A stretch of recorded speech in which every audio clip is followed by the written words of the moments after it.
The Second Book of Chronicles. Chapter 18. Now Jehoshaphat had riches and honor in abundance, and he allied himself with Ahab. After some years, he went down to Ahab to Samaria. Ahab killed sheep and cattle for him in abundance, and for the people who were with him, and moved him to go up with him to Ramoth-Gilead. Ahab king of Israel said to Jehoshaphat king of Judah, "Will you go with me to Ramoth-Gilead?" He answered him, "I am as you are, and my people as your people. We will be with you in the war." Jehoshaphat said to the king of Israel, "Please inquire first for Yahweh's word." Then the king of Israel gathered the prophets together, 400 men, and said to them, "Shall we go to Ramoth-Gilead to battle, or shall I forbear?" They said, "Go up, for God will deliver it into the hand of the king." But Jehoshaphat said, "Isn't there here a prophet of Yahweh besides, that we may inquire of him?" The king of Israel said to Jehoshaphat, "There is yet one man by whom we may inquire of Yahweh, but I hate him, for he never prophesies good concerning me, but always evil. He is Micaiah the son of Imlah." Jehoshaphat said, "Don't let the king say so."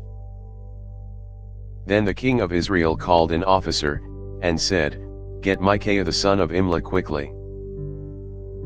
Now the king of Israel and Jehoshaphat the king of Judah each sat on his throne, arrayed in their robes, and they were sitting in an open place at the entrance of the gate of Samaria, and all the prophets were prophesying before them.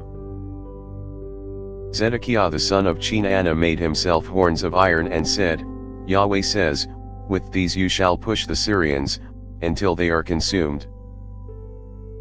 All the prophets prophesied so, saying, "Go up to Ramoth-Gilead, and prosper, for Yahweh will deliver it into the hand of the king." The messenger who went to call Micaiah spoke to him, saying, "Behold, the words of the prophets declare good to the king with one mouth.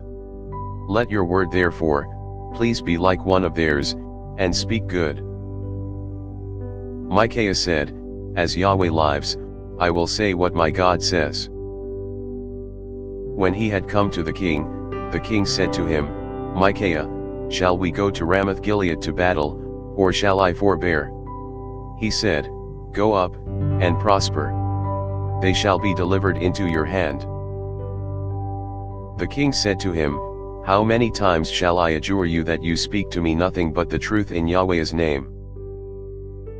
He said, "I saw all Israel scattered on the mountains, as sheep that have no shepherd." Yahweh said, "These have no master. Let them each return to his house in peace."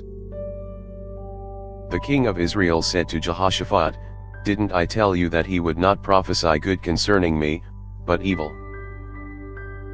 Micaiah said, "Therefore hear Yahweh's word, I saw Yahweh sitting on his throne, and all the army of heaven standing on his right hand and on his left." Yahweh said, "Who will entice Ahab king of Israel, that he may go up and fall at Ramoth-Gilead?" One spoke saying in this way, and another saying in that way. A spirit came out, stood before Yahweh, and said, "I will entice him." Yahweh said to him, "How?" He said, "I will go, and will be a lying spirit in the mouth of all his prophets." He said, "You will entice him, and will prevail also. Go and do so."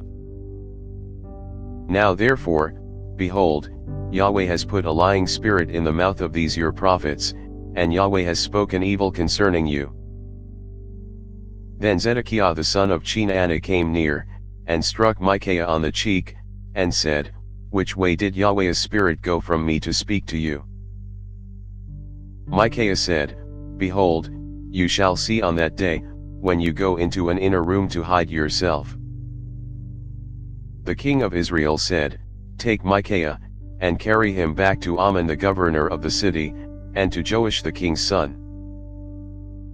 And say, the king says, put this fellow in the prison, and feed him with bread of affliction and with water of affliction, until I return in peace."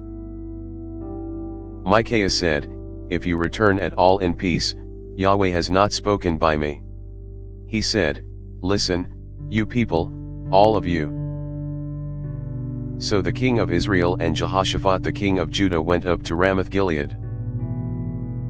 The king of Israel said to Jehoshaphat, I will disguise myself, and go into the battle, but you put on your robes.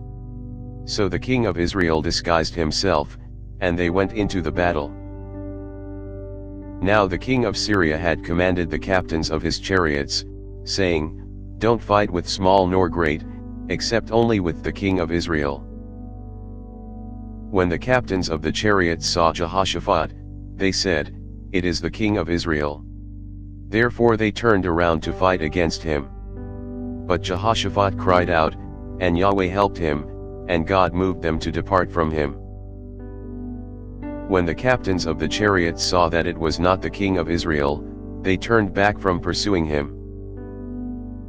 A certain man drew his bow at random, and struck the king of Israel between the joints of the armor. Therefore he said to the driver of the chariot, Turn your hand, and carry me out of the army, for I am severely wounded. The battle increased that day. However, the king of Israel propped himself up in his chariot against the Syrians until the evening, and at about sunset, he died. Thanks for listening. If you liked our video, give us a thumbs up and subscribe, it really helps.